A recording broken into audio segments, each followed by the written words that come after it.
Welcome to Good News Week. And the big news? Tonight, we celebrate some true heroes. Those unique individuals who made the world what it is today. Hot, drunk, broke, and stupid. So, in the tradition of the Nobels, the Walkleys, and the Wooden Spoons, we're proud to present the 2009 G&W Awards, the Sauce Bottles! Fair shake of the sauce bottle. Oh, fair shake of the sauce bottle. It was all happening in our quiet little corner this year. Dictatorship in Fiji, riots in Thailand, terror in Indonesia, recession in Japan, missile tests in North Korea, a new Cold War between China and the US, and next to it all, Australia. The Indian-bashing, Sri Lankan drowning, gollywog impersonating good guys.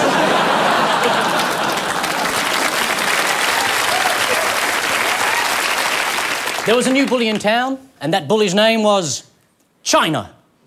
They thought they could push us around just because they could actually push us around. After we rejected their deal with Rio Tinto, China also hinted at racism. Yeah? Well, if China reckons we're racist, they're about as good at judging character as they are at driving.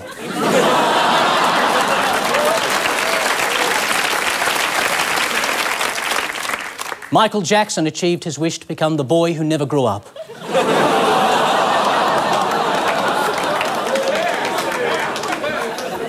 Thanks to the miracle of myocardial infarction.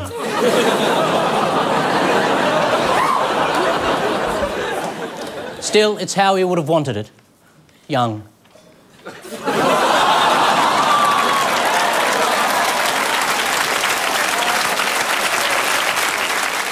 The high seas were awash with pirates. Those pesky Somalis with their rubber duckies and their AK-47s and their malnutrition. Every week, it seemed, 3 teenagers in a dinghy managed to capture an oil tanker. Well, why is this still going on? Why can't they afford a bigger boat? Real pirates were unheard of a few years ago. Now they're everywhere. I blame Jack Sparrow.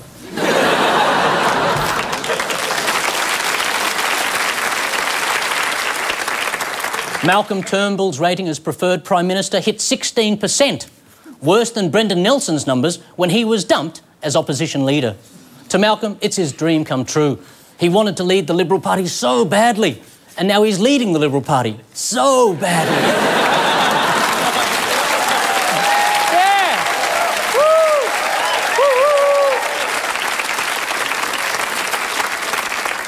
It was also the year of education.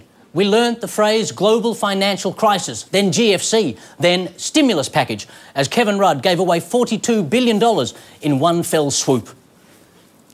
And his wife is expecting us to pay it back. Luckily, Rudd's cheques kept us out of recession. His only other idea was to say sorry to the economy.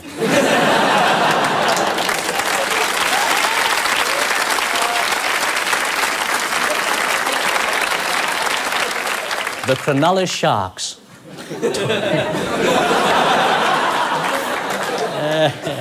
The Cronulla Sharks taught us a new rugby league term, team bonding. That's when the juice of 8 or 9 men mingles and forms an extra strong adhesive.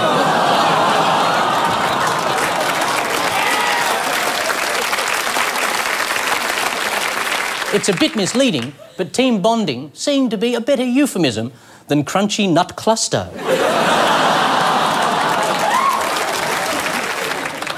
Yes, 2009 was the year rugby league finally made its mark.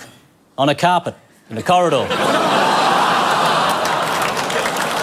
At the Crown Plaza, in Terrigal. And we discovered the latest terror sweeping the world was the H1N1 virus, a mutant strain of human, bird and pig flu. You see, when a human, a bird and a pig love each other very much, and they all have the sniffles, they make a cute little swine flu to celebrate their joy. Scientists can't be sure, but they think it originated with a Muppet. There were calls for us all to wear face masks in public, although I'm not sure why. It didn't help Michael Jackson. And that's the good news.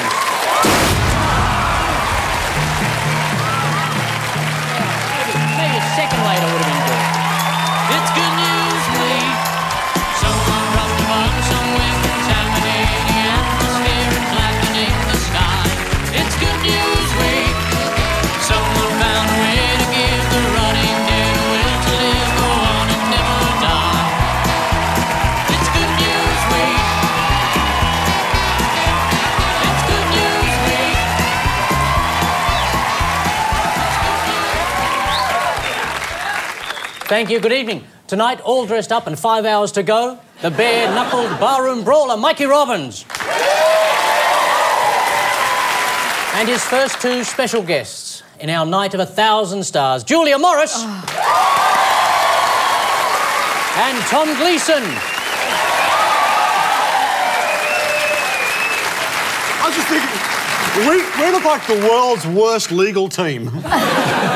We'll represent you, we'll get you off. We're really good at the law. Yeah. What did you get busted for? We did that. Yeah. And I'll just sort out the judge.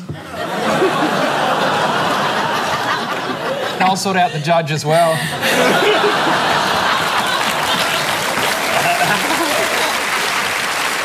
And they're going down to the wire with the vicious kitten, Claire Hooper. And her first special guests, Will Anderson and Fiona O'Loughlin.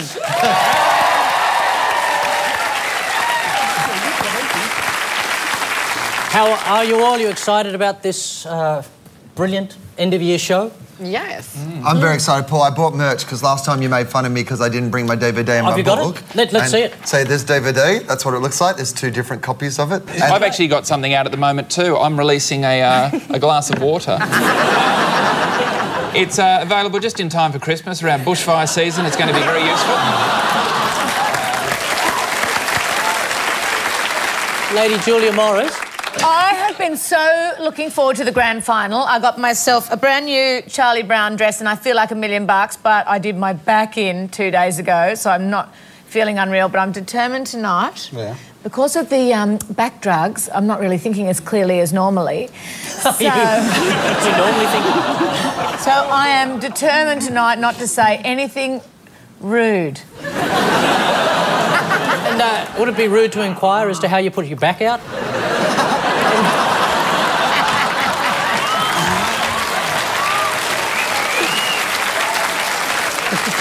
How are you feeling, Fiona? You're looking very glamorous tonight. Yeah, I'm feeling... gorgeous in pink. Well, I'm very happy to be here. You didn't invite me last year, though. No, you were here last year. Yes, no, you were here. Fiona. You were... I was drinking last year. Matter of fact, if people want to review the tape of last year's show, it's probably on YouTube. You grab my ass. And also, Fiona, I'd hate to embarrass you, but shut up! after the show that year, we made love. And Fiona, in my driveway. Oh, I wish I would think before I spoke. Can we just start a game? Shall we get it started? Yes? Yeah! The first test of their medal is 12 months in 7 seconds. A quick montage of stories from the year, 5 points. From the year? From the year. I can't remember Thursday. Let's go. Okay. Oh, God. Oh, there's the first one. Yeah. 12 months and 7 We've got that. seconds. Yeah. 12 months and 7... Oh, it's over. All right. Robin's team, first story. Would that have been Kevin Rudd addressing the UN, but no one was there because they'd all gone off to a party? Yes, you would be right. Oh. He's doing the late show, that's right, he's doing the late show. Did you want to make it more thrilling by saying something else about it? Yeah. I was going to write down some notes, but my pencil broke. Actually, can I show Julia's notes? Business as usual. My favourite, not just the number 1, she starts with the number 2.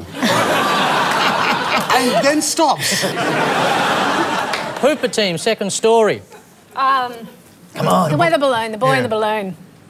But he wasn't in the balloon, he was in the attic. He wasn't, he was in the attic or the cellar? Or the attic or the cellar. Yeah. Oh, no, the cellar, that's a different story. You know? He wasn't... I believe he was known as the lying snitch in the wardrobe. I actually think it didn't look like a balloon, it looked like a giant goon. Should have been called the Goon Boy. I wasn't really paying attention because I thought they got 7 just for them to look at and then we get another 7. Was that the whole 7? Oh, look.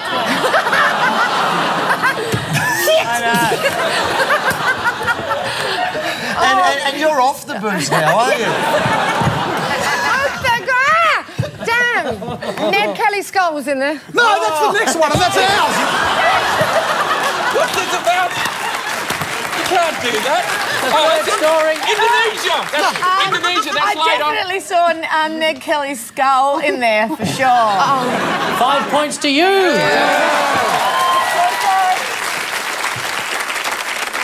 Fourth story. Come on, loose lips, you can do it. Right. It was to do with team drinking. Oh, yep. Yes. Yes, it was. It's a lot to do with that. Good on you. Thank you, Will. So to do with a letter to parents about your kids and drinking, because the government are big on this at the moment about just telling, like, it's the one they're doing with, like, with fat kids as well. In grade 4, they're going to send a letter to the parents to tell them if their kid is fat. That's true. If you can't work that out with your eyes, I'm guessing you can't read a letter. Also, too, the problem is the kid's going to take the letter home, and paper's so yummy, fat kids. And also, it's easy to tell whether your kid's fat because if you think you've got a problem with schoolyard bullying with your children, it's probably because your kid's fat. Look, all I want to say is... Hey, not being heckled. Hey. Who said that? Who said Ranger? Who was it? I can't even...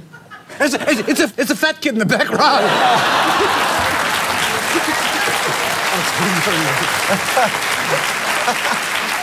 If we had any security here, you'd be out. Actually, can I just say, as someone who was 12 stone in the old weight at the age of 10, I was decades ahead of this whole childhood obesity craze. Set the trend. I set the bar low. I was a very fat kid too. Really? No, really? Yeah, I was a very chubby, shy kid, and I was nicknamed No Friends from year... Yeah, no kidding, my nickname was No Friends from year 8 all the way to year 10. Oh. But I did... I'm sorry, thank you. Thank you very much. But I did lose my virginity when I was 13. No, water skiing in the River Murray without a wetsuit. Yeah. I think it was a cod, but it never rose.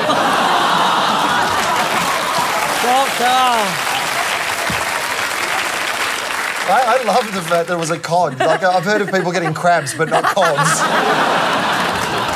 You know what? At school, I used to be fat too. Yeah. And, oh, sorry, not fat. School captain. I was school captain. It's mixed up. Well, hang on.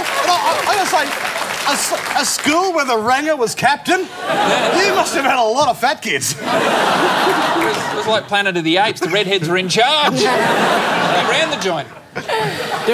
We made shade seem cool. All the tan kids would hang out in the shade just to try to be like us.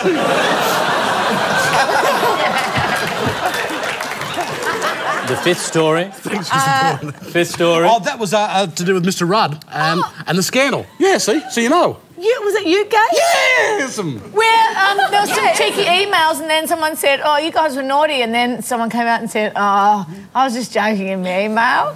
And that email went to the other guy who's in charge, who's got all the cash. Yeah. I wish you wrote for the paper. You obviously haven't read the Herald Sun. The sixth story. Bikies? Oh, almost. Oh, yes. Yeah, it was a crime scene at the airport. Yeah, Sydney Airport. I was there that day. I was Really? totally there that day that it happened. And my favourite bit about that whole story was that they escaped in cabs.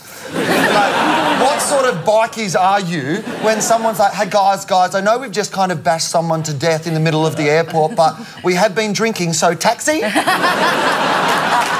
got a cab charge. Let's get a maxi taxi.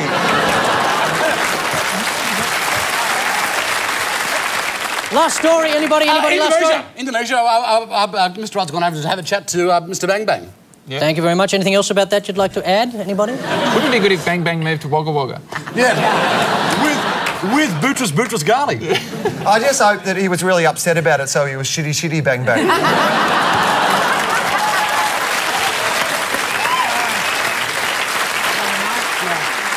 The stories were Kevin Rudd makes an historic... I think we talked about this, didn't we, Harry? Off to one side. It was going to be off to one side, mate. Do you remember that little discussion? You asshole. The stories were Kevin Rudd makes an historic address to a virtually empty UN General Assembly. It's a shame no one saw the speech, especially when Kevin took off his own shoe and threw it at himself. The alleged plight of a 6-year-old dubbed Balloon Boy catches the world's imagination because most people can barely imagine the tragedy of a goon bag caught in an updraft. For several hours, the hopes... It was better when I said it. Yeah. For several hours, the hopes and prayers of us all were carried on the brutal winds of fear by the homemade balloon of hope before being dashed on the rocks of betrayal by the dickhead dad of duplicity. Ned Kelly's skull allegedly reappears more than 30 years after it was stolen from the old Melbourne jail. But a number of people are doubtful. Witness accounts from the time describe Kelly as being much, much taller and having legs... and having legs that would have stopped him rolling off the horse. The Australian Drug Foundation sends a letter to parents nationwide warning that teenagers under 18 are drinking at levels that threaten the development of their brain. What's your point? Oh, dear. They also want parents banned from providing excessive amounts of alcohol to adolescents. But excessive is different from person to person. For some, it's when they start slurring their words. For others, it's when they're stark naked, shitting in a hotel corridor.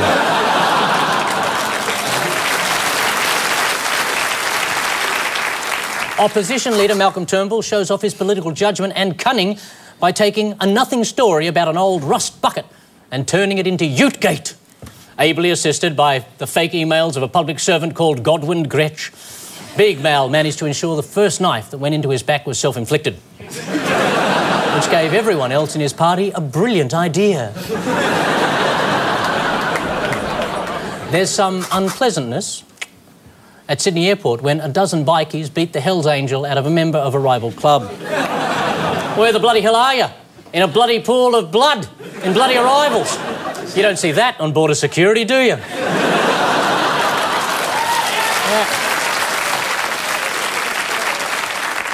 Apparently, we've got it all wrong. Bikies are just misunderstood. No, wait, that other thing, going to kill you. And concerns grow about Australia's relationship. Why would you do that, Harry? That's bloody stupid, isn't it? Go on full frame on that. Why would you do that? Get it up. Harry, get it off there. Don't be... Oh, come in there, Harry. Coming down after you.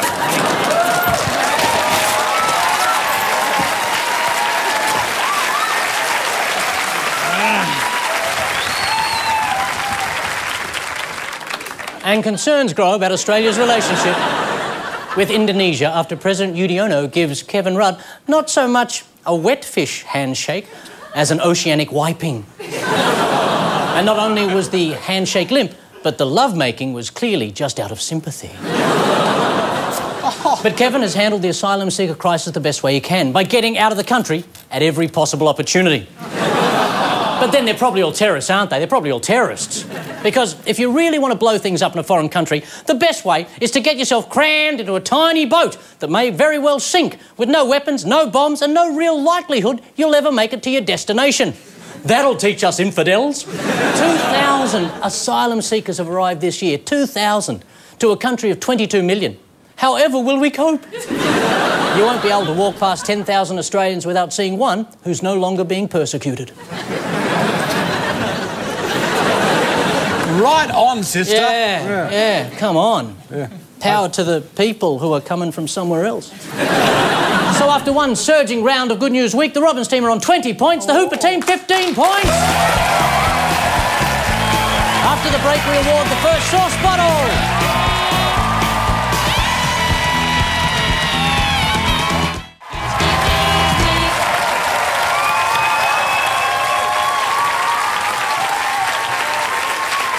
Would you please welcome our next special guest, joining Mikey, Georgie Parker, and Peter Berner. And with Claire, Josh Thomas, and Corinne Grant. I love your tie. Is it all right? It's gorgeous. Every time I've come on this show, it's opened with old men mocking my casual clothes. When you say old men, do you mean people over the age of 35? Over the age of, yeah, about 30. 25? Over the age of about 30. I mean, every time the show started, they've been mocking, and it's like, you know, I was wearing like a pressed collared shirt. Like, calm down. It's not like kids these days. But anyway, I've dressed up for you this time. Who says the phrase pressed collared shirt? Old men like Josh. I don't even know what a pressed collar shirt is? Iron, it was just Are irons. you freaking Audrey Hepburn? Yes, I am Audrey Hepburn, but she did a lot of things wrong when she was alive and came back like this. That's karma. You're all looking gorgeous. I think that's the first time, perhaps, that we've had all blondes there. Yes, it's good. Hitler is very excited right now.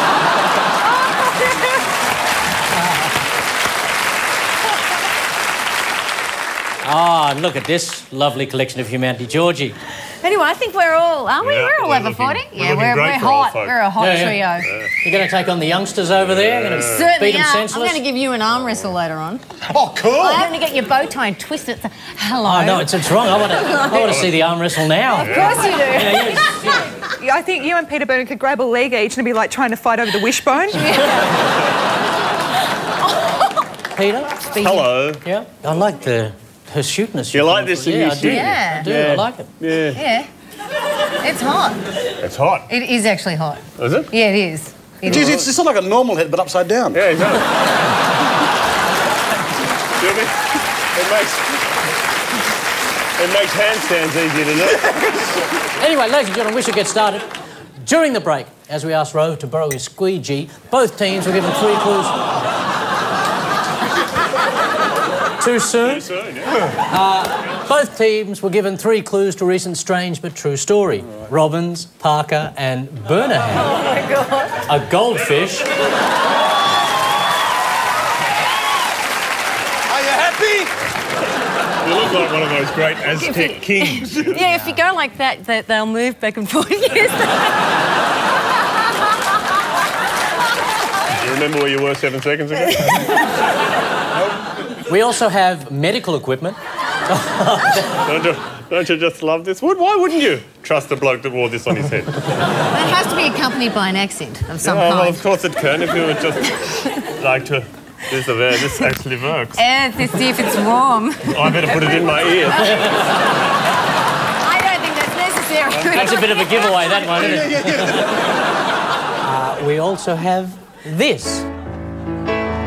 Thinking of you's working up my appetite. Looking forward to a little noon delight. Rubbing sticks and stones together make the sparks ignite. And the thought of loving you is getting so exciting. Sky rockets in flight. Afternoon delight. Afternoon delight.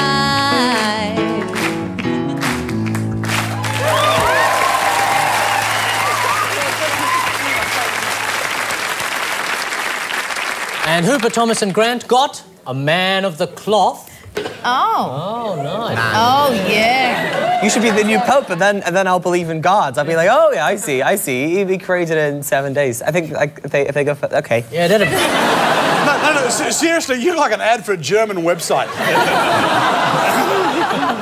We also have scientific equipment. Yeah. Wow. Get ready for. Oh, touch it. Touch it, Paul. I don't want to touch it. Oh, I can't. Don't throw anything. Does it smell like swimming pools to anyone else? Yeah, it smells like ozone.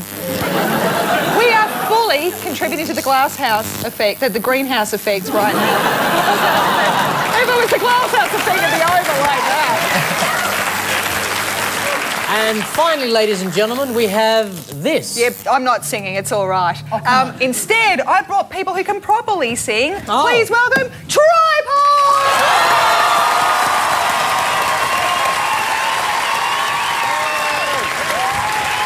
Hi.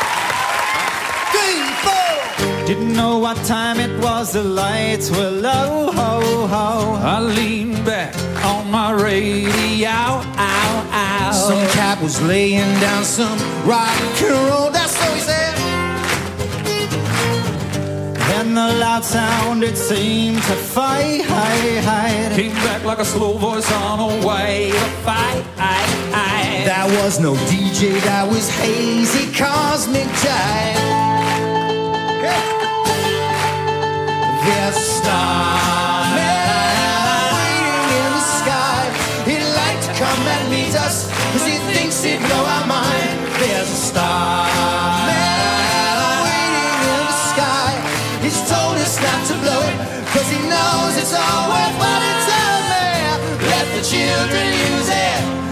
the children said, let all the children boogie. Tripod! Oh.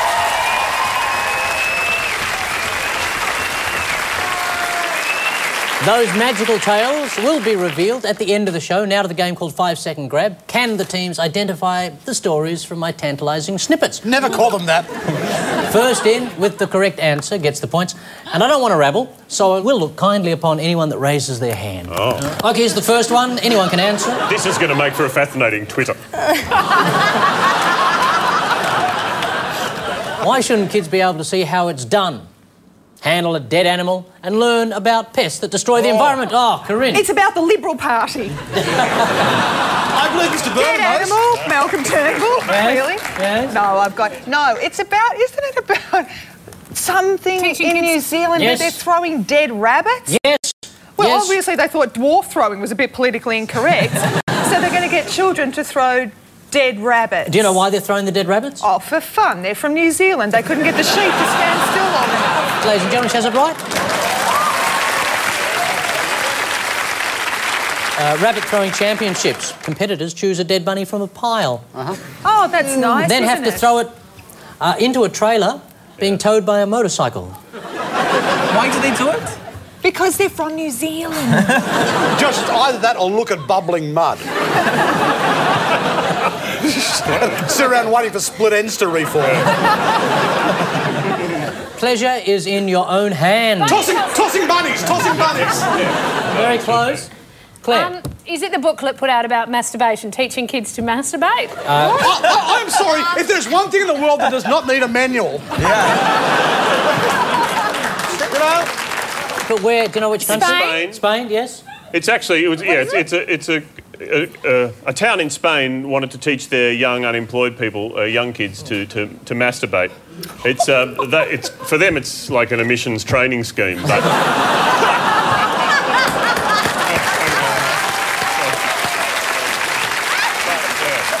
You ever wondered why my generation binge drinks? Between the dead animals and the weird advice from your parents, like, it's our only refuge. They did have a youth council in Spain has handed out leaflets trying to help the young people get it on with themselves. Are you kidding? About 35 prisoners auditioned. They could act or recite a poem. What's the story? Oh, yes, we have this one. it's a South African. Yeah, but basically they're doing a version of Prison Idol, I believe. Jail Star, they're called. Jail Star, you do have Jail it. Star, yeah. Totally. They sing all the classics like "I'll do anything for love, but I won't do that." Also, too, that other classic, what do you think I am, Spanish? That's not my soap. You pick it up, and the first cut is the deepest, or the prison classic. OK, the last one, the 5 second grab.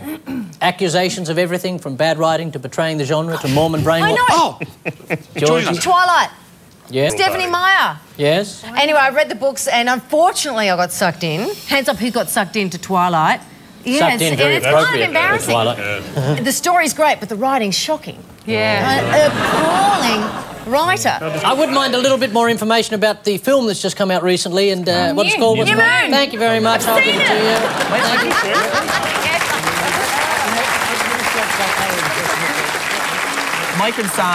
My concern about Twilight is that kids will grow up reading that drivel and they won't read the classics like Harry Potter. Of course they will.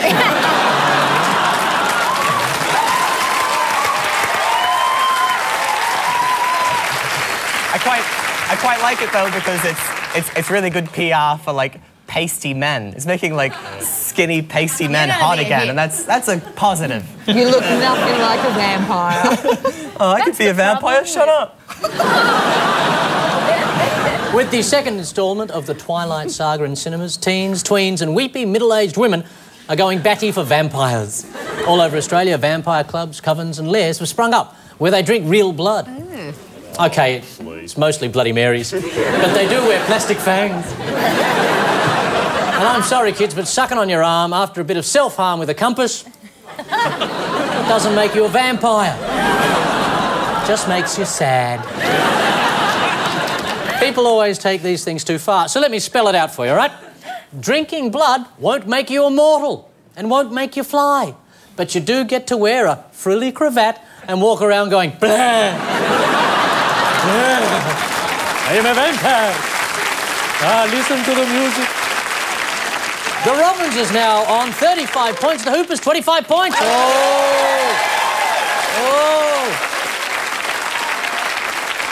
Ladies and gentlemen, to present the first sauce bottle of the night, Corinne Grant and Peter Berner.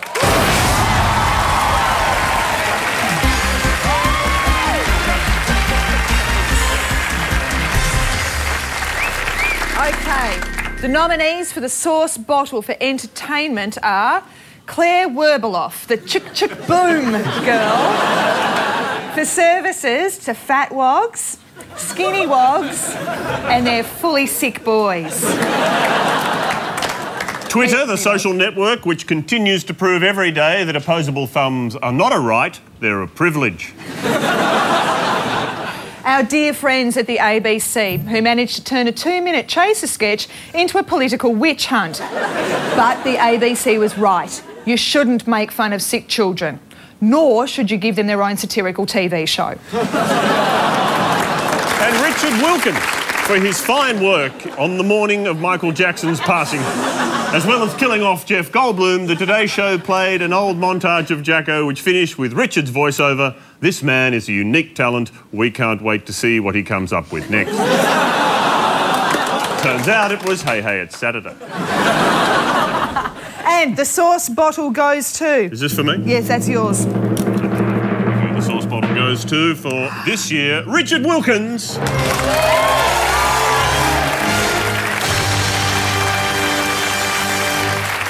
Sadly, Richard got lost on the way here. So to accept the award, Julia Morris!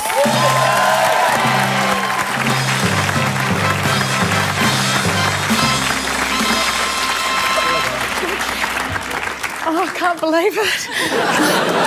You know you do have to pass it on to the actual winner. I know. I will eventually. Richard really wanted to be here tonight to accept this award. He was so proud of himself. And, you know, we all like Jeff Goldblum, but, you know, no one was as devastated as they were about Michael Jackson. But it's great to hear that he's still alive. I'd just like to say thanks very much. Good on you, Richard. Thank you, Julia. Don't go away. Coming up after the break, So You Think You Can Mime.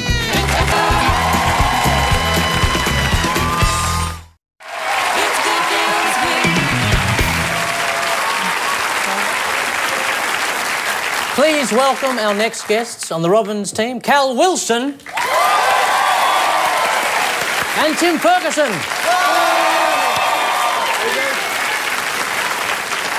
And with the Hooper team, Justin Hamilton and Frank Woodley.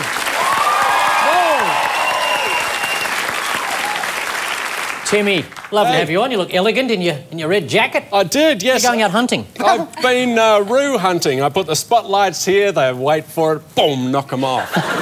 Bit of circle work, bit of hunting, go home with a couple of roos, the occasional fox. Cal. Me? I thought maybe you'd come last at the Australian golf tournament. I always do that, yes. And Cal? I feel like we're at a wedding. I feel like we've all dressed up beautifully for a wedding. We could be. That could be the moment. Justin looks like he's come straight from the Bucks party. Yep. Been working hard. Justin? Yeah. I bought new glasses. These aren't it. I bought new glasses and I got frames for the first time and I don't know, can I try them out to see if they look all right? Show us your new glasses. Do my eyes look weird with these? They do bring your eyes forward. Yeah. Actually, it's making... I have to admit, it's kind of weird. It's making my sphincter tingle. I'm not sure... I don't know what that even means. They're stronger lenses. Can I try them on? We should all have a go, probably. I bought some reading glasses once, but they didn't work, but then that may be because I'm illiterate.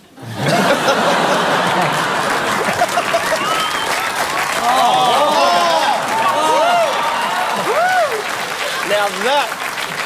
You know what that is? That's a sexy dyslexic librarian. I I actually think you've got a career in politics.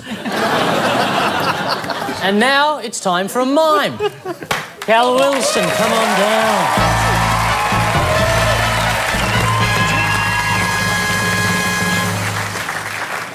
Glad I wore my special mime frock. This is going to work well. Have you ever done a mime in a frock before? No. Okay. This one's going to be easy for you. Isn't it? Yeah, it's simple.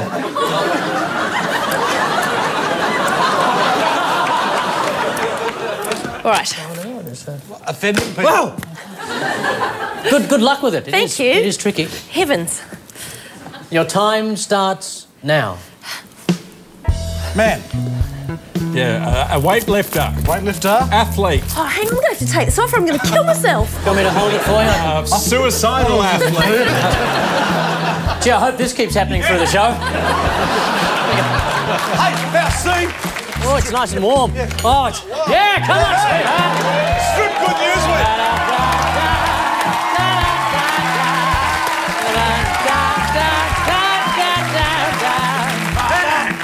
Hey, seriously, this is like the world's creepiest bucks party. Strong athlete. Tonya Harding. Fitness instructor. Fitness instructor. Ah, yes. Fitness instructor. Lady fitness instructor. Loving this. Yes. Yeah, fitness instructor. Yep. Lady fitness instructor. I'm the third. Okay, two things. Fitness instructor. Yeah. Lady. Oh, so a woman has a personal trainer. Big story. Right.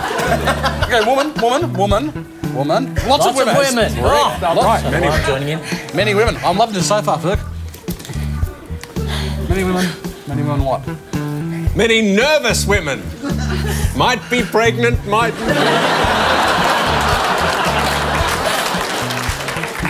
There's a personal trainer who works with anxious women. Stressed out women. Yeah. Right. That's good. Yeah, the stressed out women. it's not nice training if you get it wrong. Oh, boxing training. Yeah, boxing training. Yeah, fine, yeah.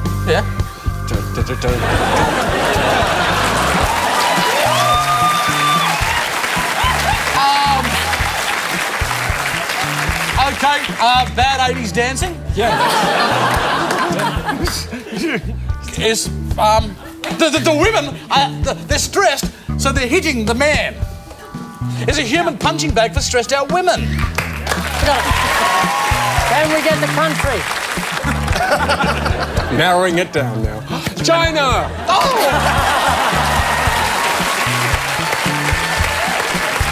Oh, good. Cal Wilson, ladies and gentlemen. Well done, mate.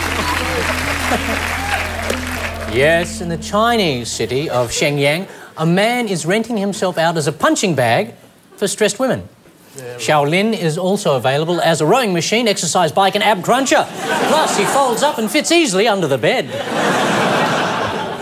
He charges $15 for 30 minutes, although after they've beaten him up for half an hour, most customers have no trouble taking their money back.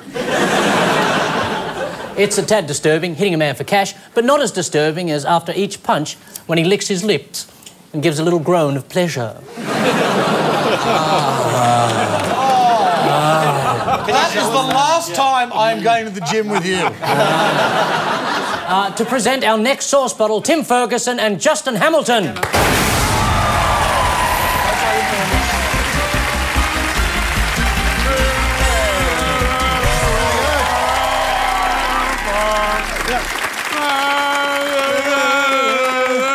Sport. We're very excited to be handing out the Sport Award because we're quite clearly the sportiest guys here, as you can see. Yeah.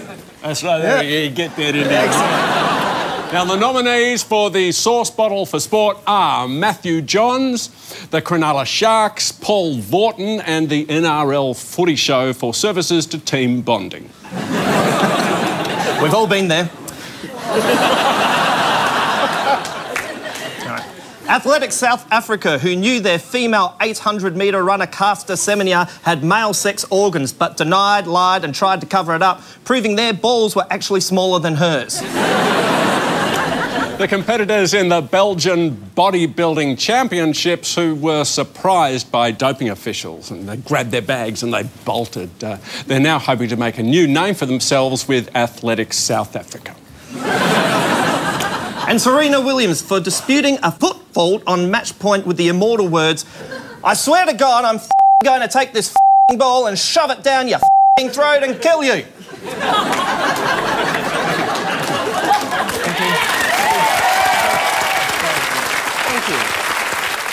I actually believe that's Oscar Wilde. Believe away. Now, and the sauce bottle goes to...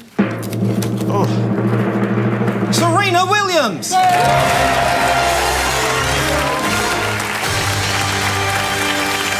Serena wasn't allowed on TV this evening. It's so early in the evening, so to accept the award, please welcome the man himself, Peter Berner!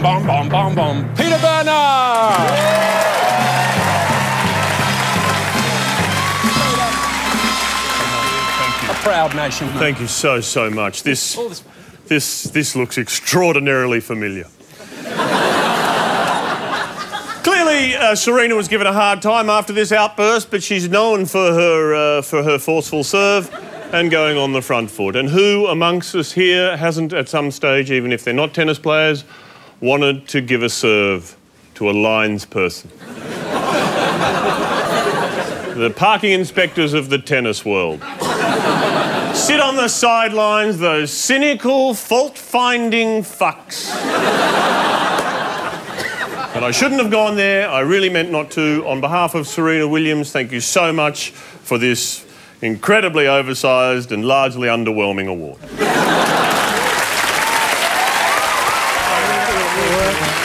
Stay tuned, more hot mime action coming right up. It's Good News Week. It's Good News Week. Ah, so you think you can mime, Frank Woodley?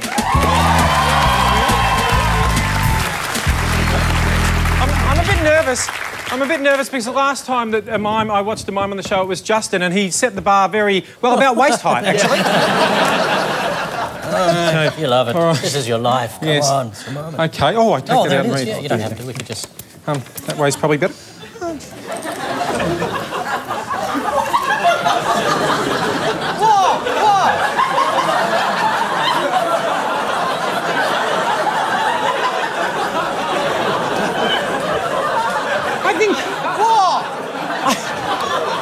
I think I can probably almost not maybe do that. I might be able... There's some bits I'm not... I think I feel pretty confident about a bit of doing that, that is okay, and even that. But this and that, I don't know how I'm going to... OK, let's go. I'll go over here. Let's go over here. Oh, actually, just before I might just want to grab this. Might not work. Sorry, so I'll just start in a sec. That's it, yes. Hey, whoa, props. OK, so... So, Frank Woodley, your time starts now. A drink. Scientist. Oh, sorry. No, that's good. You got it right. I don't have a problem with that. A rabbit with a bad orthodontist. Scientists are getting rabbits. Getting a bit rude. The rabbit's giving us the fingers. What? Oh, they're strapping. They're playing bondage games with the bunny. They're tossing bunnies. They're desexing. They're giving him. They're turning him Jewish. Chopping the hole. That's what they're doing. They're bunny doodle. Oh yeah, they're laying it in a little bit of batter. Yeah, and they're going to sell it in England. It'll be a delicacy. Bunny Doodle, wasn't she a porn star in the 80s? She was good. Quite orange. Poor little bunny. Desex bunny. Bunny with... Ribs, the bunny ribs. Bunny ribs, thank you. Oh, they're breaking off the bunny ribs. What the hell is this story? Bunny ribs with the bunny doodle. Yeah. They're making a rib that can fuck you up.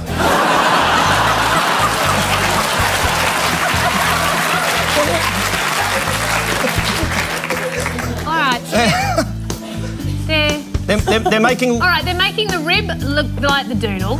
They're turning the rib into a doodle, and they're putting the doodle back on the bunny. Yeah, because bunnies aren't...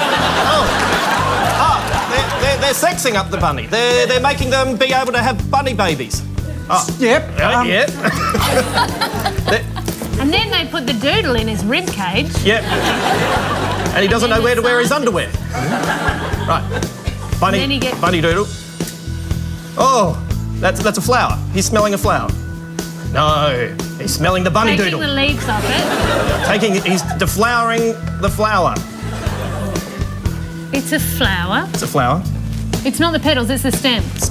Oh, they're doing stem research. Stem cells. With out of the doodle. Yeah, into the rib. Yeah.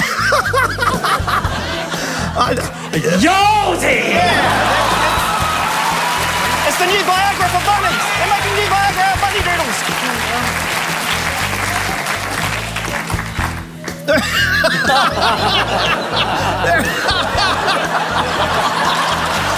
Wow. Woo!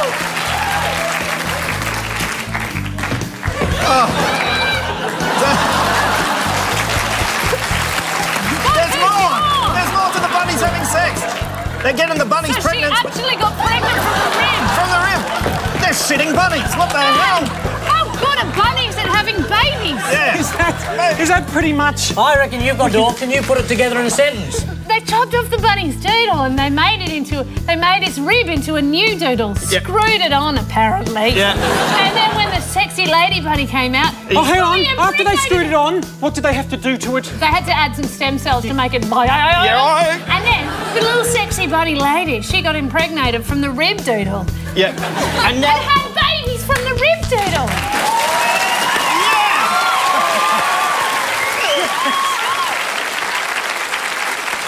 You know what would be great if they did it without taking the doodle off, and so we had two doodles. You could have up to 11 doodles. Oh, but no, when you were saying two, I just thought it'd be nice for when you meet someone, you go, you know, I'm a friendly guy, peace, man.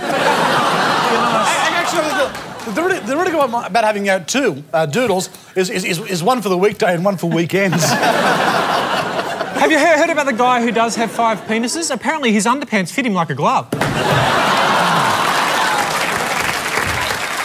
It is true. Using cells and cartilage from the animals themselves, scientists in the US have grown artificial penises for rabbits. What's up, Doc? Now that's a real pubic hair. Pubic hair. It's funny. I'm so proud. It's going well. Basically, they cut off the rabbit's penis, regrew it, then stuck it back on, and the rabbit is exactly the same, apart from the wang-related nightmares. The successful transplants came after the first batch of lab-grown rabbit penises went missing. Unfortunately, they looked very similar to gummy bears. Bad taste?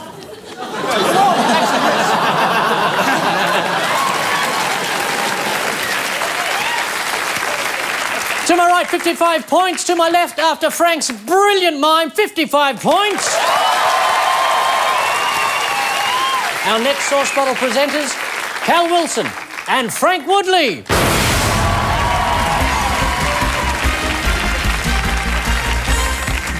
The nominees for the Sauce Bottle for Science are Beverly Hills cosmetic surgeon Craig Bittner for running his car on fat sucked from his patients, called lipodiesel. On the downside, his car is now very sluggish on hills, but on the upside, its boot is huge. And Professor Jero Meisenbach and his team from Oxford University who managed to implant bad memories into the brains of flies. What? The US Department of Homeland Security for asking scientists to develop an artificial nose that can detect the smell of fear on terrorists. And also the South Korean scientists who used cloning techniques to create 4 beagles with thinner skin that glow red under ultraviolet light, which is good for in terms of the whole customs sort of thing, because now they just take people into an ultraviolet light room and then they bring in the glowing sniffer beagles, and the people who don't react, well, they're on drugs. And the sauce bottle goes to... OK, the sauce bottle goes to Homeland Security. Unfortunately, Homeland by border security, so to accept the award, Mr. Tom Gleeson.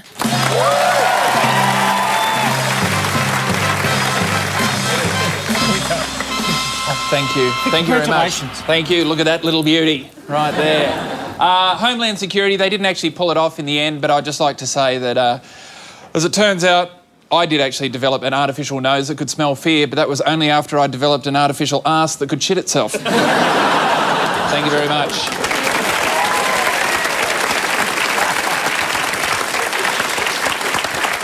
Coming up, the picture of the year.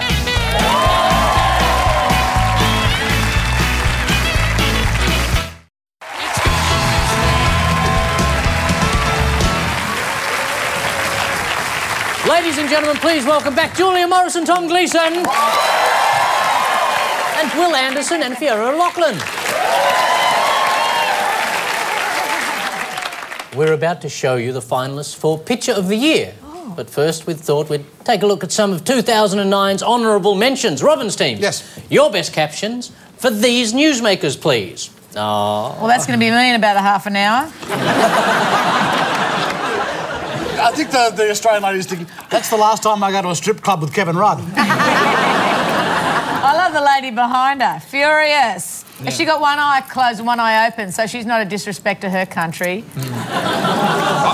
I like to imagine that the woman behind there has, underneath the table, a revolver with a silencer. It makes you proud of our country, doesn't it? It's like, Aussie, Aussie, Aussie. Do you know, the real sad fact is actually, if you cast your minds back to the election, Fran Bailey lost her seat by, like, about 5 votes and then had a recount. Oh. And then so now that she's got the seat and she's so pumped up about it, she's gone onto the international stage and had a nap. Yeah. Should we have a look at the next picture? Any captions for that? Oh, this Obama's going bomb, bomb, bomb, bomb, bomb, bomb, bomb, bomb, bomb, bomb, bomb, bomb, bomb, bomb, bomb, bomb, bomb. I think Obama right now is going, if I lean any further to the right, I'll be Fox News. He's much taller than everybody else. That's because they're midgets. Yeah. They're the guys who work on the midget sub. I think it's another scandal with the president being surrounded by seamen.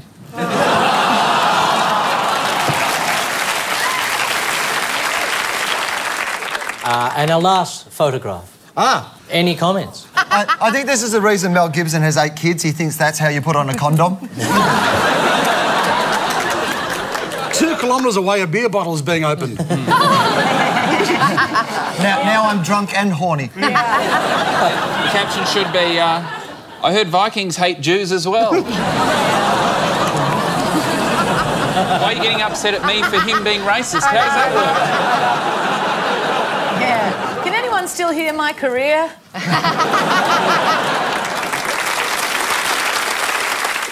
Hooper team, your 1,000 words begins with this happy couple. Honey, a paper bag would have done.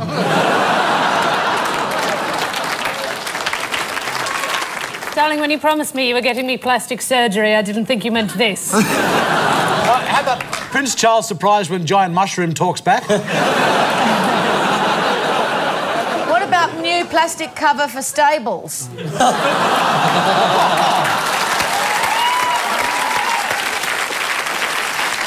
What you can't actually see in this photo is she has Mary Poppins sitting on her face. How did we get there? Can you tell me the process of thought that took you there? Mary Poppins came in on an umbrella, so it's a very cute little joke if you think about it. It is nice. Yeah. I like Charles attracted to jellyfish. Should we try the next one? OK, what's going on? Could it be Ponting sets aggressive field? Ponting and other auditionees for Australian Village People cover band. What about Ponting doesn't like the new Australian selectors? Because their decision is final? It looks very predatory and homoerotic. Yeah. It really does look like they're having a bit of, oh, yeah, rub that ball, Ponting. You know? Ponting meets the people that Michael Clark hired to keep Warnie away from Lara Bingle.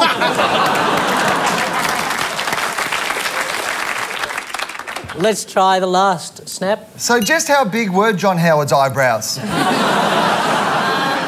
I was going to go for just how big was John Howard's car? Hey, Kevin, my package was stimulated this much. Costello struggles to do loser sign at Rudd.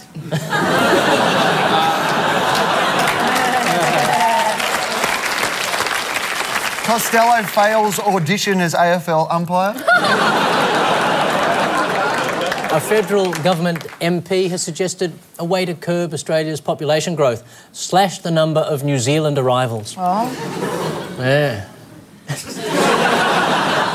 Kelvin Thompson is concerned about the predicted 35 million people in Australia by 2050, and New Zealanders are the third biggest cause of Aussie population explosions after Catholics and alcopops.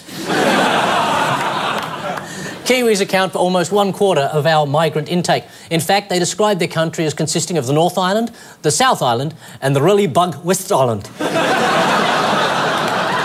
They're not just jumping the queue, they're hunting it for sucks. Kiwis just want to stimulate. They take our jobs, and worst of all, they take our vowels.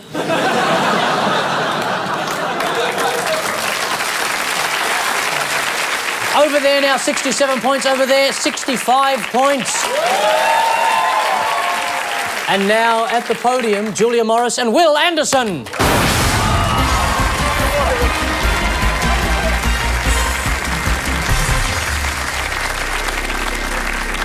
The nominees for the Sauce Bottle for Picture of the Year are Barack Obama and Friend.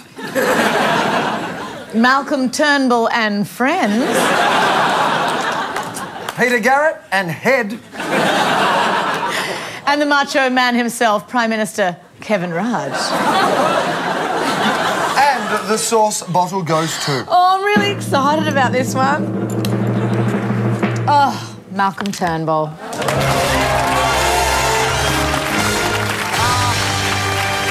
Malcolm couldn't find anyone to give him a lift, so to accept the award, Fiona O'Loughlin!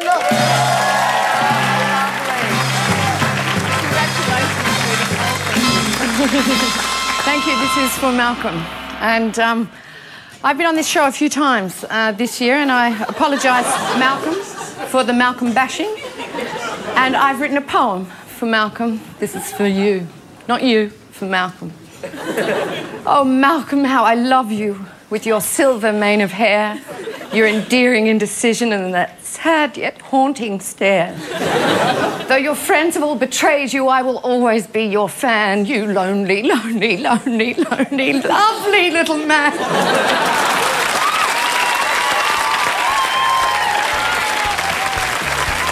Fiona O'Loughlin. Coming up next, 7 things for the bin. It's Good News Week.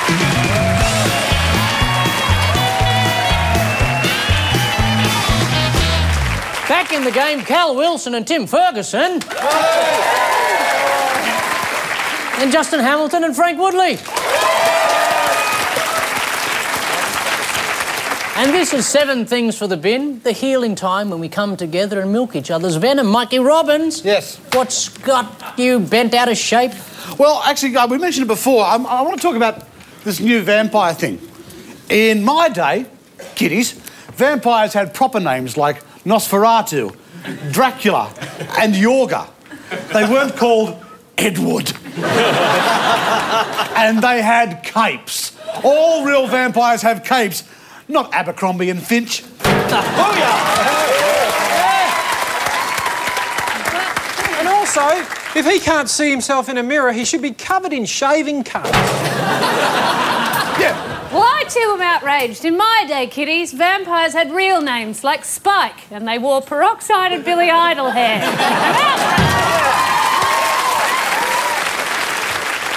I'm over the whole Britney bashing thing. So she mimes. We knew she was going to do that. She lip syncs. Elmo lip syncs. You think he's adorable.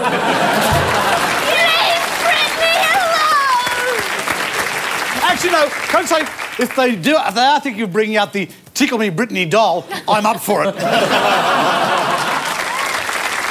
78% of Australians have declared in the Herald Sun, so the newspaper of record, that they think the drinking age should be raised to 19 because there's too much binge drinking. Well, look, I don't know about you guys. Well, actually, I do know about you guys. We didn't just have pub crawls then. We had pub crawls to school, then school crawls back home, and then from home crawls onto a disco, and I only learnt to walk when I turned 30. Let the kids have a bloody drink.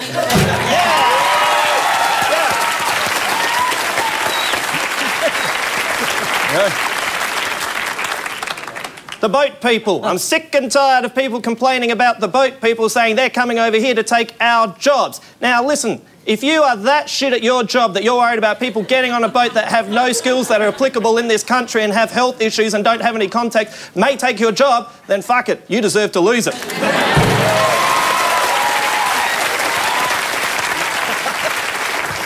Just because we're sort of heading towards Christmas and I've gone off the whole Santa thing, because I've heard that, you know, apparently when he comes, you know, because they say be good and Santa will, but then he really just, he gives all the great presents to the rich kids and the poor kids get pretty average stuff. I think for some reason Santa's sucking up to the rich.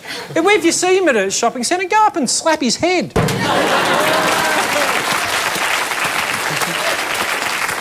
Hit him like he's an unemployed actor. Wow, real hard.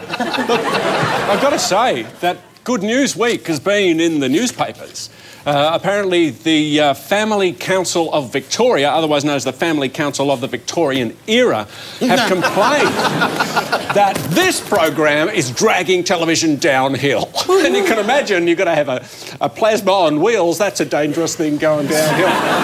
They have counted, they believe, and they think that this show uses every 10 minutes, they use the F word once every 10 minutes. Well, I've got to say, pull your socks up, Good News Week. The F word is out there. I want to see it more. I want to see it on the screens, reading the lips. On the count of 3, 1, 2, 3, fridge.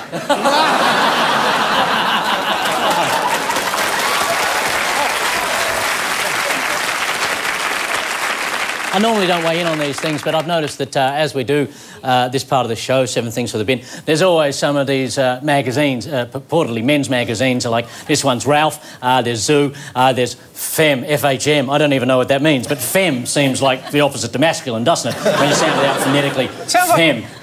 Sounds like a girl sneezing, doesn't it? Femme. Apparently that means for him monthly. Now that's weird for a fella anyway. I reckon it places you in a weird space. And the other one, Zoo, that's basically just for animals, right? And this one, Ralph, right? And all, really, ladies and gentlemen, it's upsetting. They're really not men's magazines. They're just for adolescent boys. They just have a lot of skimpily clad buxom wenches in them. They're magazines with no substance, unless that substance is left there by an adolescent boy. The other thing I find that's quite upsetting is that they're all soft-core. They got these breasty women in them, half-naked, soft-core. And I'd like to remind you of the famous words of Mother Teresa before she died, God rest her soul. Life's too short for soft-core.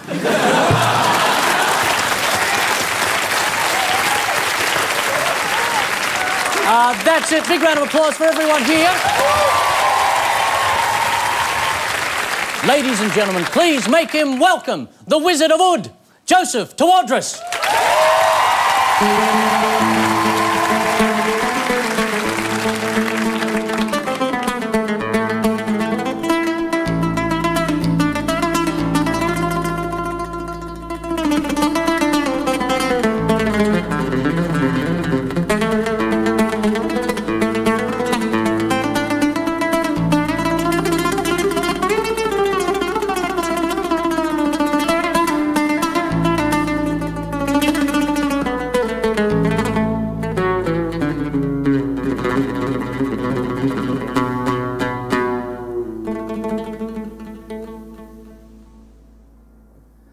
I remember the songs you sang to me when I was a babe in arms. Oh, my stars, will you navigate me home? We are princes and princesses, so our poor fathers told us, as they carried us through darkened streets with eyes sad as soldiers, to where no country and no colours and no borders could hurt us again.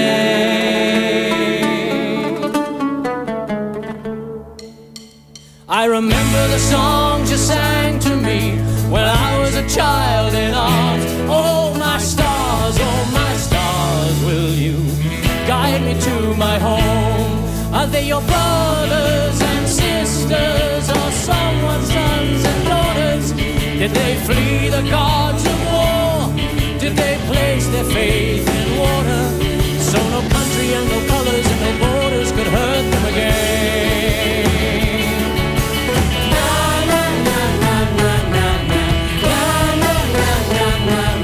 And the man in the moon sees the man on the ground collapse, and the man on the scene says to the boy in the jeans, keep it real, kid, just give us the facts. Keep it real, kid, just give us the facts. Keep it real, kid. I remember the songs you sang to me at night when the seas were calm. Oh my stars, please deliver me from harm. And the night sky's inverted and reflected in the ocean, and the stars guide us through ever deeper darkness to where no country and no colours and no borders will turn us away.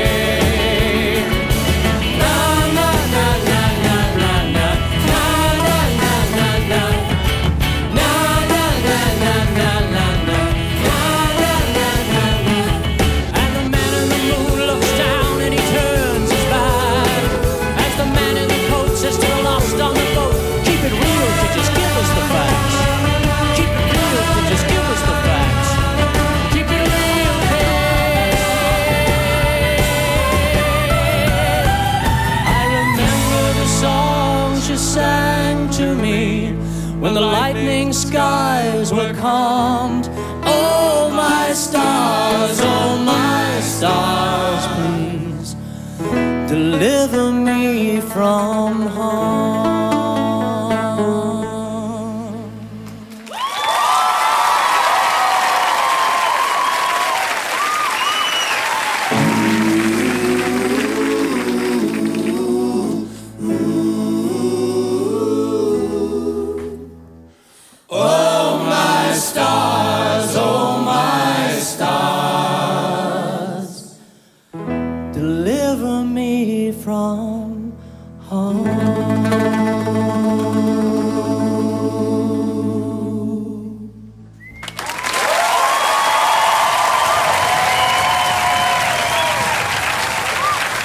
Thank you, ladies and gentlemen. Can you please thank Joseph Tawardras, Tripod, Tim Ferguson, and Michelle and Natasha and Cameron Bruce.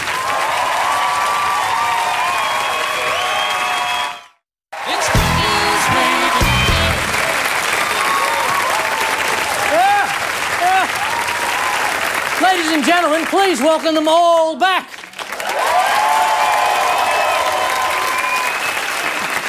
In my hands right here, the big questions about the news of the year. Down there on the hotspot, 14 of the most brilliant people the world has possibly put on a stage this side of the Cronulla Sharks bonding sessions. Robin's team, are you ready? Yes! Okay. How can we make New Zealand more attractive so more New Zealanders stay there? No, this isn't awkward at all. Hang on! Is it awkward with their capital?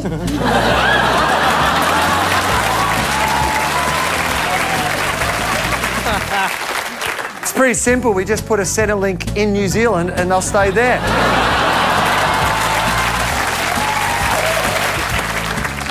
Bring back that nice bloke that used to be Prime Minister. Helen, she was good. Oh. It's pretty weird that Cal's saying this is really awkward. I mean, she's the one who fucked off from there.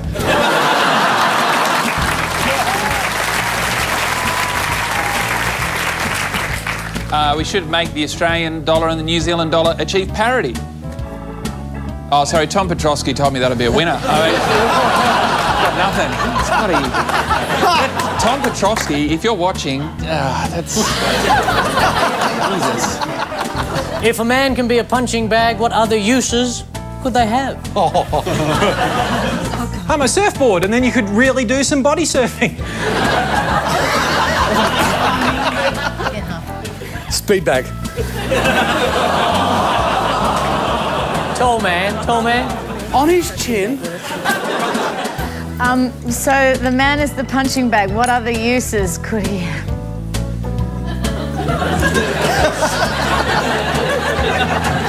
No other uses. Oh, there is one.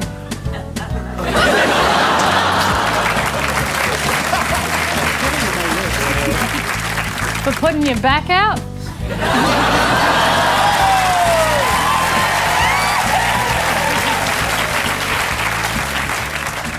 Anything. I don't mind. I'm very open-minded and I have a lot of time.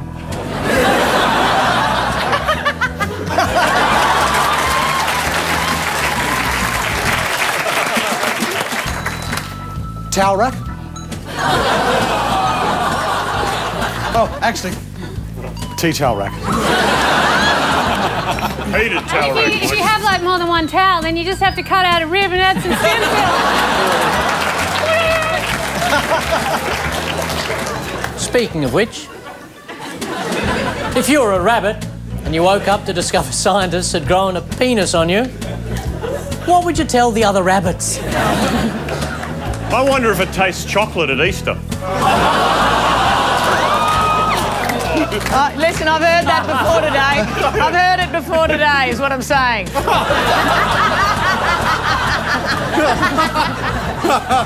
If you crack it open, the Smarties fall out. Are you allowed to hide it for the kids to find? We're staying on penis for a while. If you were having a penis grown for you, how would you customise it? I'd make it look like a cod, and then...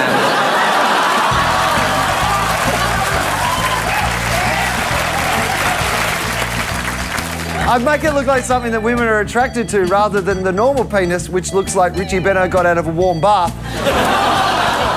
So I think my penis would look like a bunch of flowers, or a pony, or the cast of Grey's Anatomy.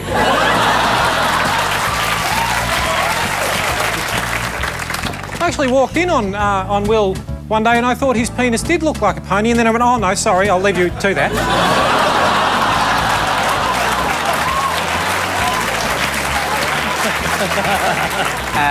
If I was going to customise my penis, I'd get spokey dokes.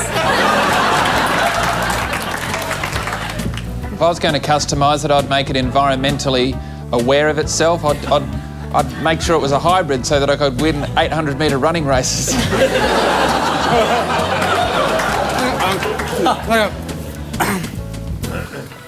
I think if I could just somehow put an attachment so I could open jars, then my wife would never leave me. Oh, no, if you're talking attachments. GPS. Oh, yes! That's what you want, like that. Hey! Let's face it. He's been leading us around for years anyway. But now it'll be a woman's voice telling us where to go. That's not enough I got to be honest with you, that's not enough attachments. I want a Swiss Army cock.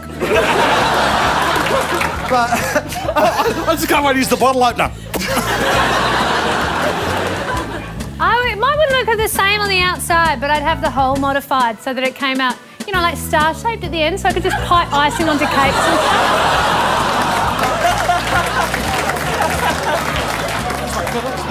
I think this is a brand new show. Pimp My Cock. Right. And it'd be great. You could rev it up, you know, when you came, it'd be da-da-da-da-da-da-da-da-da. And I'd replace my testicles with fluffy dice.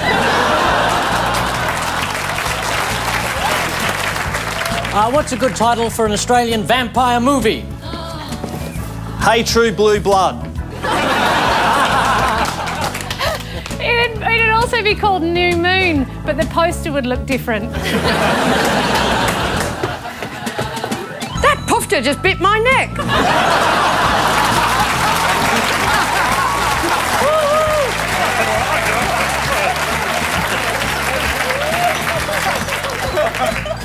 Suck this. That's it, ladies and gentlemen. We're done. Please thank the Magnificent 14. And to present our next sauce bottle, Fiona O'Loughlin and Tom Gleeson.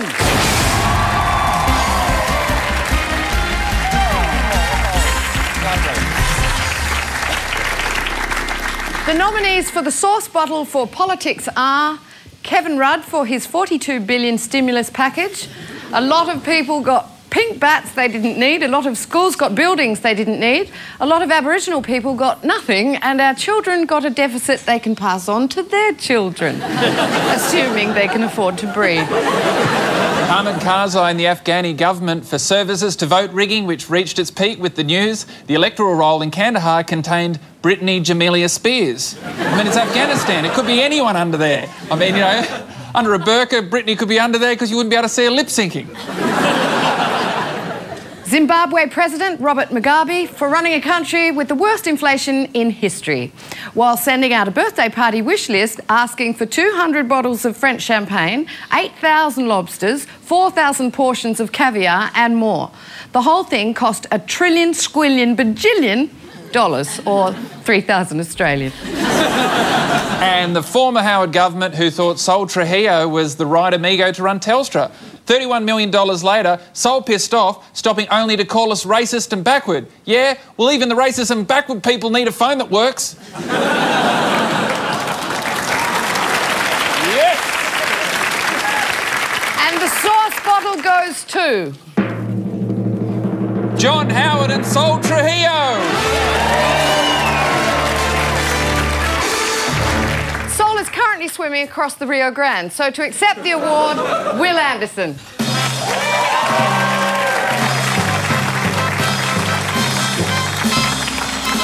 Thank you very much. John Howard said he's very grateful for this award. What he really would have liked is a copy of Will Anderson's Friendly Fire. Available in shops. Thank you very much. I tried to ring Telstra to get their comment. They said this award was very important to them, but we had been placed in a queue and we would have the award accepted by the first available operator. I actually rang and I got put on hold. This is true for half an hour because I wanted to ring up Sol Trujillo. I thought it might be funny, right? So I rang up and I'm on hold hearing that, I am, you are, I am Australian. And that's in between them doing ads on how good their service is. That is just so painful. That is like Ivan Milat stabbing you and halfway through stopping to go, how good are my knives? And then I got that stupid computer that doesn't recognise anything you said because it's been programmed by the Swedish chef from the Muppets. So I'm like, can I speak to Sol Trujillo? And they were like, did you say you want a waxing of your anus in Frio? No, I want to talk to Sol Trujillo. And they said, do you want to go and see that movie Mamma Mia? I think you see the point I'm making. I was angry and I said, you're a useless, incompetent piece of shit. And they said, oh, Sol Trujillo.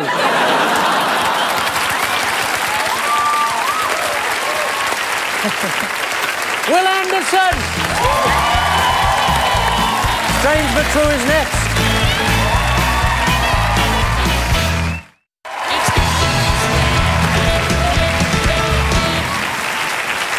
Back at the desk, Georgie Parker and Peter Berner.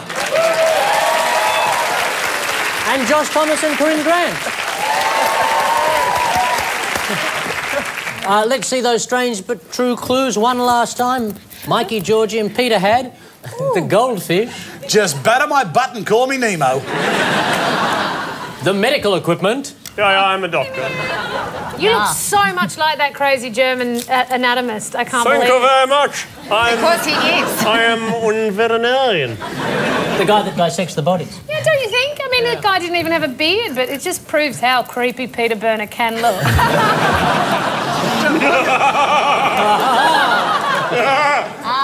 Actually, when you're creepy, when I get back to my tank, I'm still going to shag that plastic turtle. And finally, we have this. But listen, I want to tell you, this song, I know it sounds lovely when I sing it, but it's a song that really needs company, wouldn't you say? Yes. Afternoon Delight.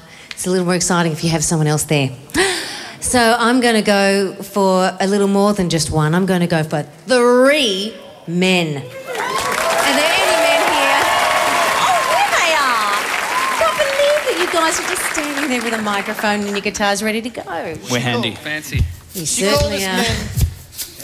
Gonna find my baby, gonna hold her tight, gonna grab some afternoon delight. My motto's always clear: when it's right, while waiting to the middle of a cold dark night. When everything's a little clearer in the light of day, and we know the night is always gonna be there anyway. Thinking of you's working up my appetite, looking forward to a little afternoon delight.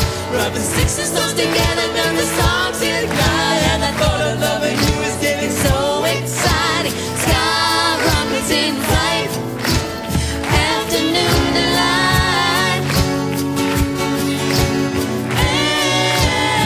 afternoon delight. One more time. Sky rockets in flight, afternoon delight, afternoon delight, afternoon delight. Tripod, ladies and gentlemen, Georgie Parker.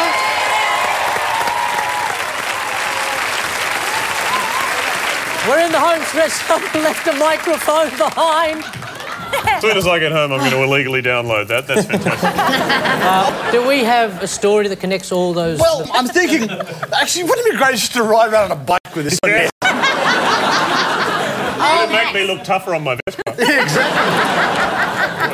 And no one would suspect a suicide bomber wearing that, I think. No. I just want an attractive woman to go and lay her eggs in the corner. I'll go to lay them fertilise them. Salmon you. I want you lying on my plate at $14. Look, when everyone sees the goldfish, it's not just a goldfish. Isn't it?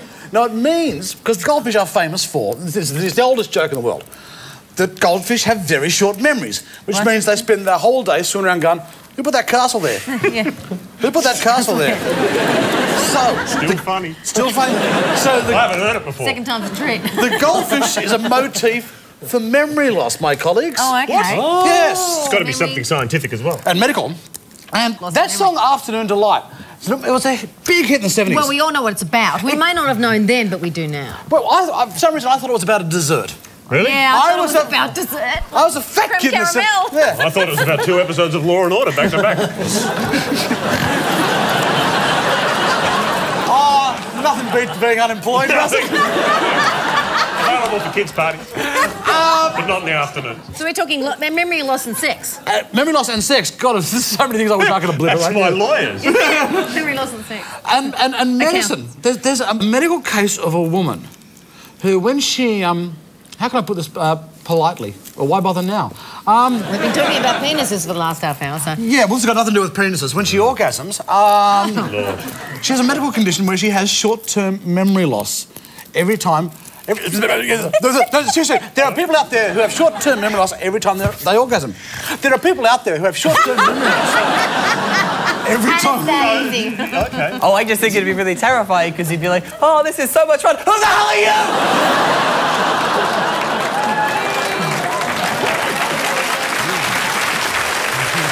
Is that right? Did we get the story right? Very close, but it's one particular woman. Yeah, that's who what I mean. had That's what, instant memory loss yeah. rather Like than every every- time Yeah, she goes, where am I? One particular woman. Oh, where am I? What am I doing in this Bedroom. forest? Can you give them a light, pleasant sort of, smattering of applause? Yeah.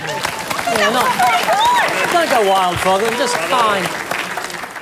Yes, it is true, most of it. A woman in the US suffered a sudden attack of amnesia after having sex with her husband. He blew her mind. That's when you know you're lying too close to the headboard. Ba-dang. After making love with her husband, Scott, the 59-year-old woman known only as Alice lost all memory of the last few years. Oh, wow. Paramedics rushed to the scene after receiving a call that a man had broken his wife's brain with his penis.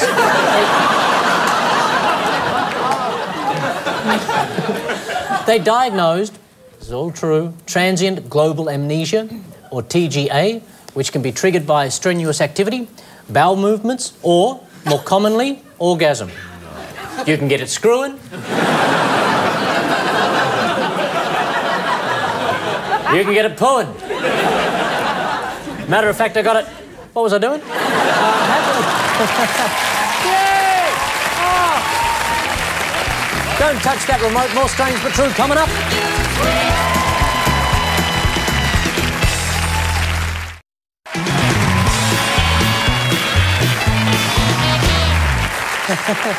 This is Strange But True Part 2. Claire, Josh, Corinne, your clues were the man of cloth.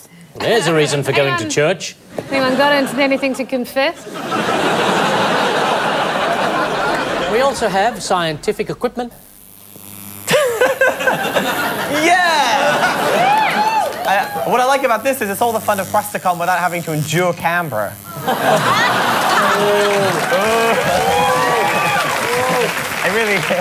I really don't like Canberra. Why? I don't know. It's not based on anything. My sister lives there. She really loves it. I say, what do you like about it? Like, why? And she says it's quiet. So it's drowning. Not necessarily a positive thing. It's like the first unsuccessful attempt at making a cigarette lighter, isn't it?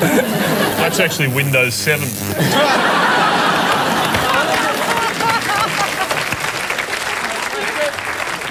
We also have this. Yes, although Georgie Parker's already stolen my band. What? Please welcome them back, Tripod!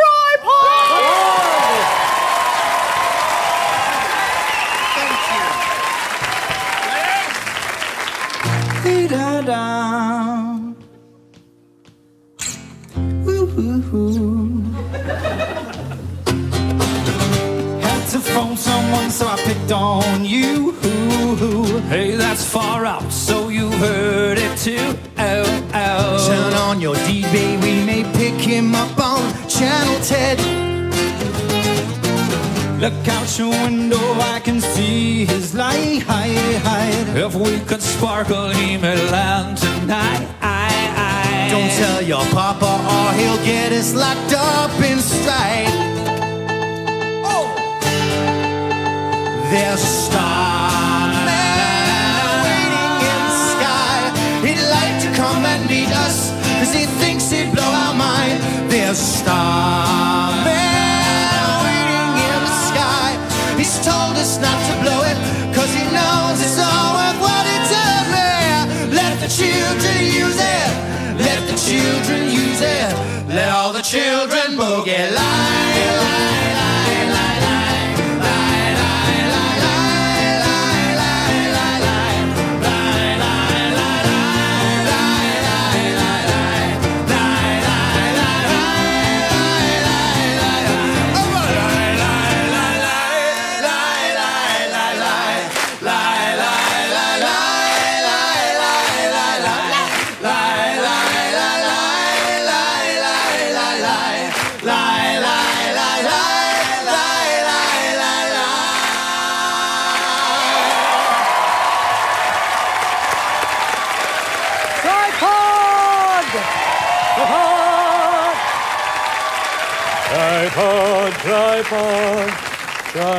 Tripod. What happened to the microphones? Oh, they just, you see that? They just disappeared. Okay, what's it all about? Do we have a story? It would seem on the surface to be like a Scientology story, you know, like... Except it's a religious leader, science, starman, you know... Oh, so I just assumed it was... Excuse me. The guy's up again, I'll touch it, I'll do it! I just want it to be over!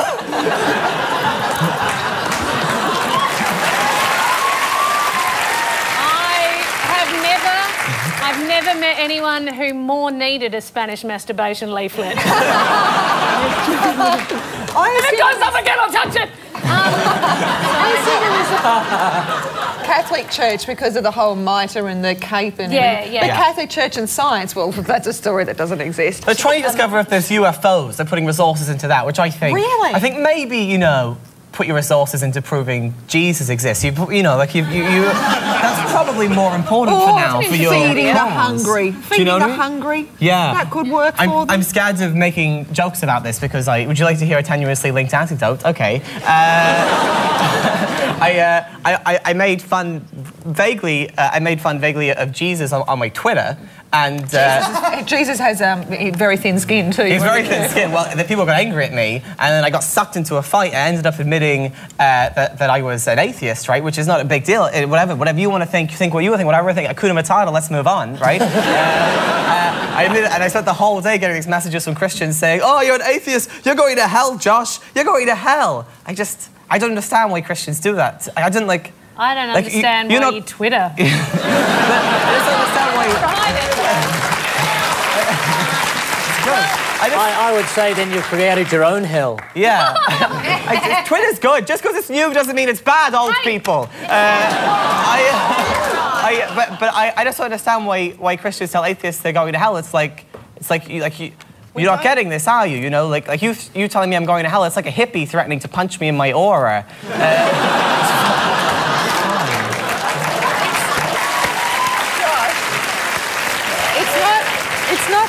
It's not that us old people think that Twitter is bad. Yeah. It's just that we learnt to masturbate at your age. Yeah, so did I. I just masturbate in 140 characters or less. I got to stop them. They're getting slightly off the topic. I don't know if you've noticed, but they're pretty close, ladies and gentlemen. Very close. Yes, the Vatican's Academy of Sciences has just held its first ever conference on the possibility of extraterrestrial life. Finally, we can make some sense out of St. Paul's letter to the Klingons. Church leaders believe alien life can be aligned with the Bible. If there is life on other worlds, God put it there. But if it's gay life, he didn't. It's about time the Catholic Church hooked up with aliens. They could swap, I don't know, probing methods. The discovery of aliens would have profound implications. It'd challenge the idea that God made man in his own image.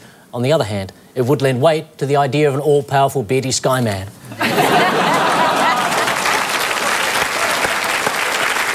present the penultimate sauce bottle, Georgie Parker and Josh Thomas. I've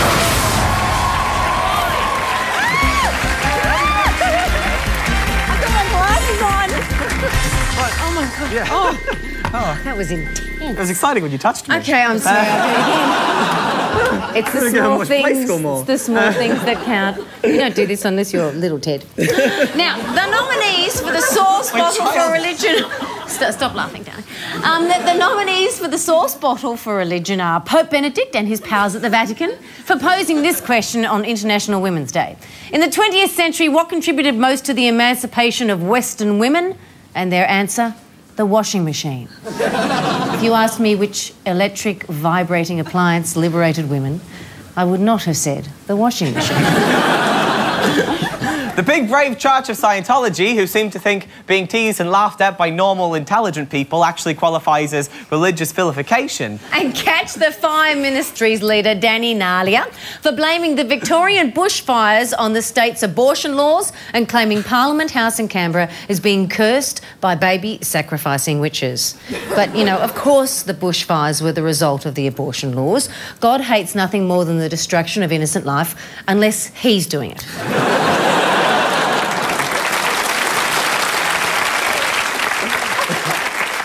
And the extremist magazine Jihad's Recollections, which contains, amongst other things, fitness tips for terrorists. Just a tip, if you do join their Jihad gymnasium, don't try on the free backpack. The sauce bottle goes to... Danny Nalia. Danny, old Danny boy. And to accept the award, Cal Wilson. Here we are, Cal. It's very heavy, darling. Not too heavy. Oh, congratulations. Can I just tell you how delighted I am to accept this award on behalf of such a wonderful, warm, rational, reasonable, intelligent and above all popular man like Danny. What a guy. Who couldn't agree with his theories like abortions causing bushfires or divorce causing tsunamis or, say, a woman in the audience wearing a miniskirt causing a rain of frogs to happen outside the studio? Everyone loves Danny and I'm just thrilled that to be accepting it on his behalf. Anyway, this is for you, Danny.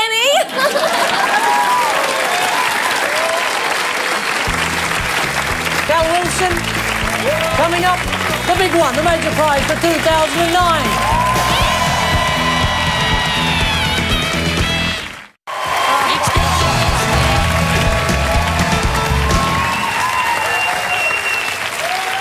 Once again, ladies and gentlemen, everyone.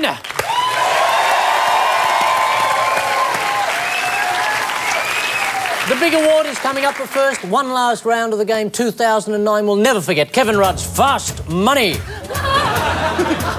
In Spain, more than $1.7 million worth of counterfeit cigarettes have been confiscated by authorities. Yes.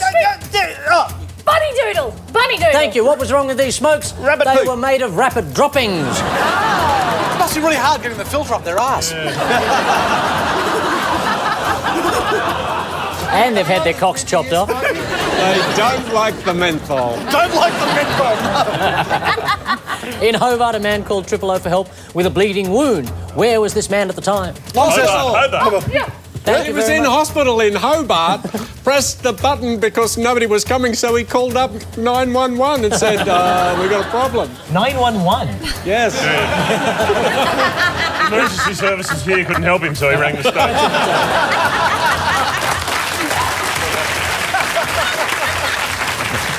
According to a study in the journal Science, more than 2/3 of female short-nosed fruit bats do what for their... Oh, no! Come on, fellatio. Thank you very much. Which finally explains what Robin was up to. All those years in the bat cave. Just quickly, because I'm a friend of Josh Thomas's mother, don't say fellatio on television, idiot. He did say it in a way that makes it sound like he's never had it. Yeah. I'm a friend of your mother as well. I love your mum. Oh, come on. Last one is open. Anyone in Oregon, a 21-year-old Calvin Hoover was arrested after he called police to report someone had broken into his truck. Yep. What did Calvin tell the cops was missing? Weeds. Hot weeds. Marijuana. Oh, yes. Marijuana.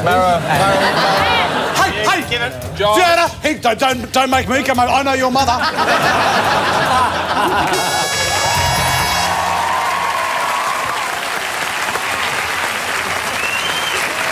So in the Leviathan tonight, Mikey Robbins, Julia Morris, Tom Gleeson, Georgie Parker, Peter Berner, Cal Wilson and Tim Ferguson scored a monstrous 184 points.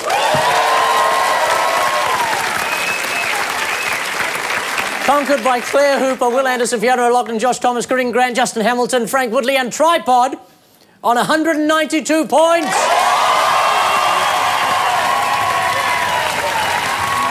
Rob, you're Rob. Ladies and gentlemen, to present tonight's ultimate prize, Mr. Mikey Robbins and Miss Claire Hooper.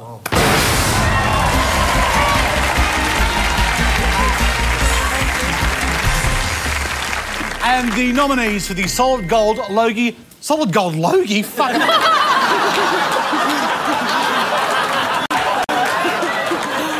Keep it. The nominees for the Solid Gold Sauce Bottle are... Plastic Fantastic Prime Minister Silvio Berlusconi for proving that he is Italy. On the take, on the piss, with a bit on the side.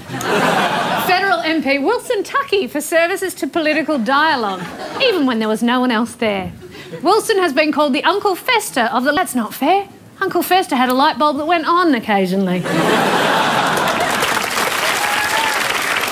And our good friends China for trying to control us, tell us what to do and who to see, and punishing us when we didn't listen. You're not our dad, China. Please keep the pocket money coming. Kevin spent the last lot.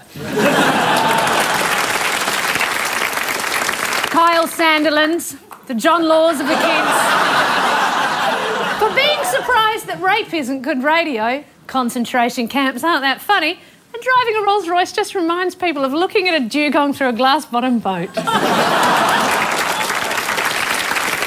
And Nate Miles, the jester from Carpet Court. The rooster of Very Little Brain who crawled into our hearts by getting drunk, locking himself out of his hotel room and going poopsie on the floor. Then denied he had an alcohol problem. On you, mate.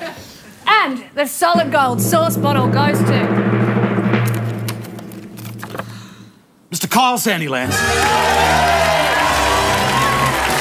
To accept the Solid Gold Sauce Bottle, Paul McDermott!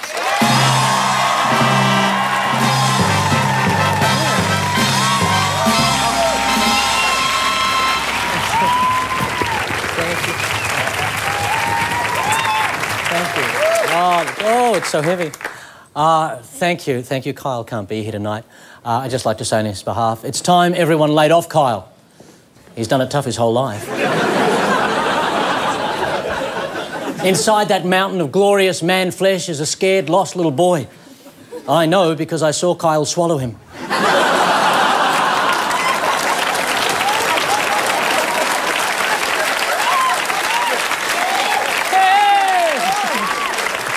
Come on, people, it was a joke, but a lot of people don't understand humour, and Kyle represents those people.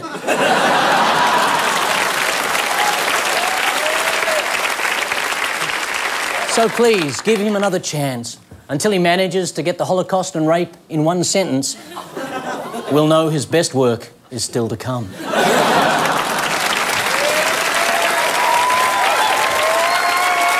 Kyle, yeah. Who can take a broadcast, joke about the Jews, polygraphs and social gaffes and getting on the news? The Sandylands can, cause he mixes it with hate and rates his ass off too. Yeah!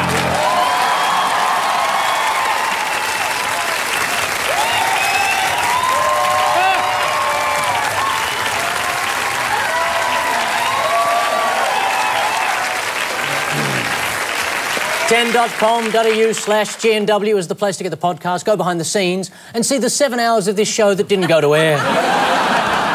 That's not a joke. So we say, bend over, let me see you shake your sauce bottle, and leave you with the good news for the weeks ahead. It'll be 60 years since Australia's first computer became operational, and 59 years, 11 months since we first heard the phrase, have you tried turning it off and on? His Holiness, the Dalai Lama, will arrive in the country. He's been to Australia so many times, it's starting to feel like his Om away from Om. Oh, gold. Britney Spears will turn 27, so we say...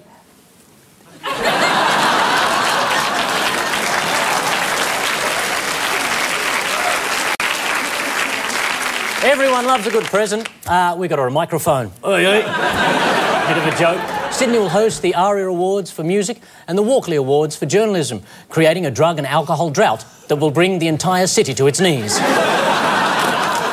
And the one we've been waiting for in Copenhagen, the UN Summit on Climate Change, will begin. It's unfortunate, really, that we can create climate change without even thinking, and yet creating political change is like squeezing blood from a fucking stone. Good night.